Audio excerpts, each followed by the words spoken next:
Hi, my name's Cathy Millett, and this week we're looking at how to weather painted surfaces with pastels.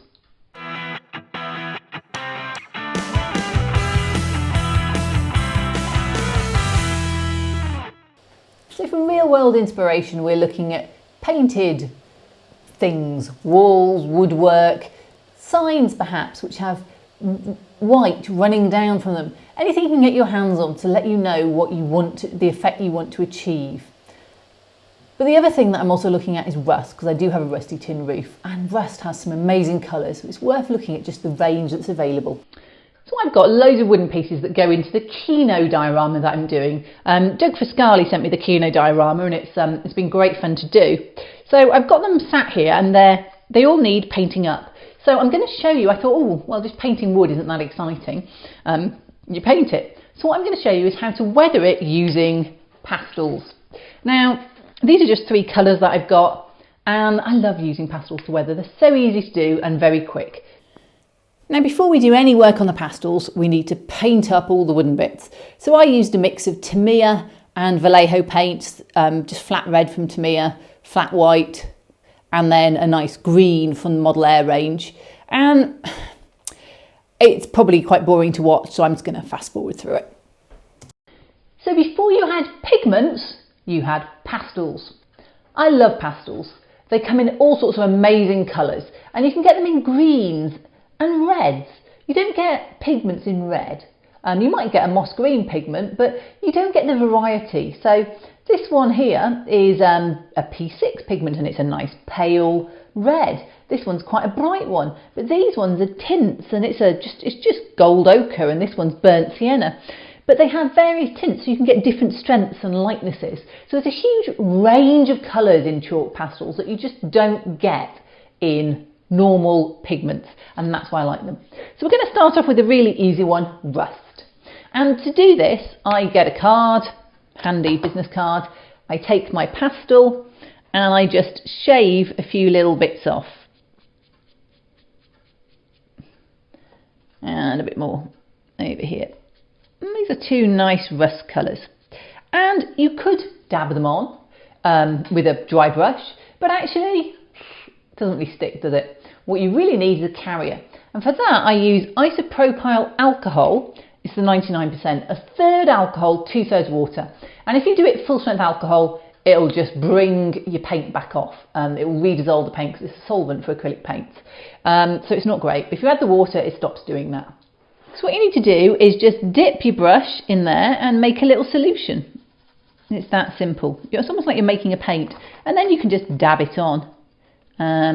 If you don't like the way it looks, a sponge will give it a very different texture, and actually for the rust, a sponge is a better idea. So we'll just create that. And what I like about it is when it dries with a really chalky texture. Funnily enough, it is a chalk. And it looks much more realistic than if you had a more paint texture that has just a different colourway to it. So a little bit of the darker one through. Make sure you go right to the edges. So then that's all we need to do, just need to let it dry and all those various layers will merge together.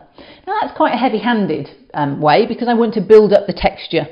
But if you're doing weathering, you want to be a little bit more subtle. So I'm going to show you on this red Kino the two different ways you can do this. So first of all, I'm going to get a fairly it's a mid-red type of colour, and I'm just going to scrape it down. It's a pink really, but it's what this would fade to as a colour and what it might streak. I'm going to make sure this has none of the orangey colour on it, and I'm going to create the pink. There we go. And I'm going to make it quite liquid, and all I need to do is just drag it down. But you have to do it quite subtly, so you want it to just come in splops down. So after I've dragged that first layer almost over all of it, just to give it a chalky, slightly weathered effect, because red often goes pink as it gets older, I then drag specific, slightly stronger streaks of the pastel down, just so that there's some real obvious weathering and streaking. So whilst that's drying, I'm going to do the greens. Little scrape.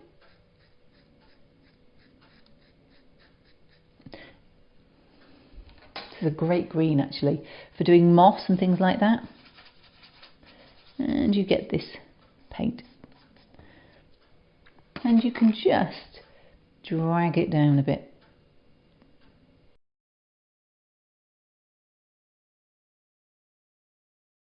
Now what I'm going to do is just put some white on. Now these look a bit shiny to me, and I can just take some white. So white is really useful because quite a lot of white paint will eventually just run stream, and I don't want it to be a pure white necessarily. I don't want it to be too strong either. But what I can do is I can just stab most of that off. I can just run a bit down below that letter.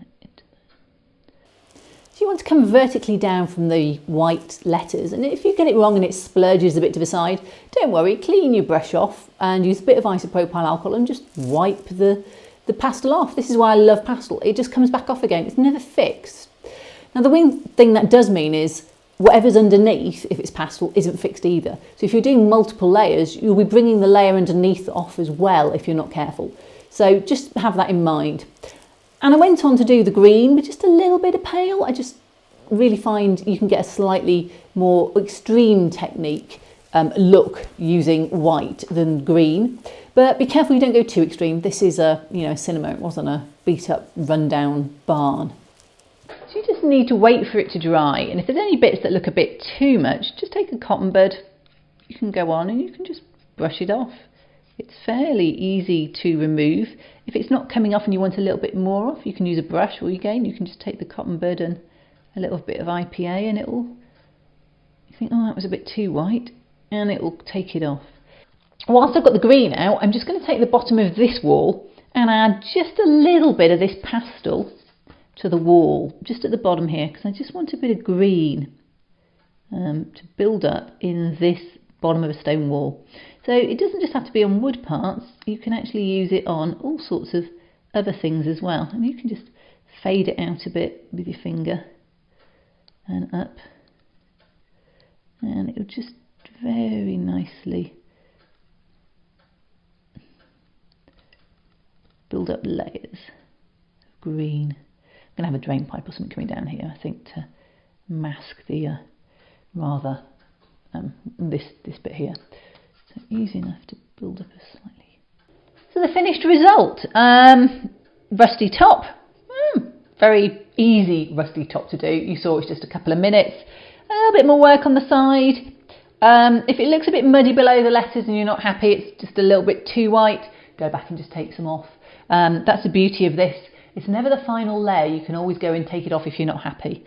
But there we go. All just very simple techniques. You get a lovely effect on the doors, a little bit of weathering, not too much, but just enough. And because it's in the same colour tones, it doesn't stand out a huge amount. And again, the windows. So done. Now all I need to do is put it all together, which actually next up I think will be the interior, because I'm going to add an interior to the walls.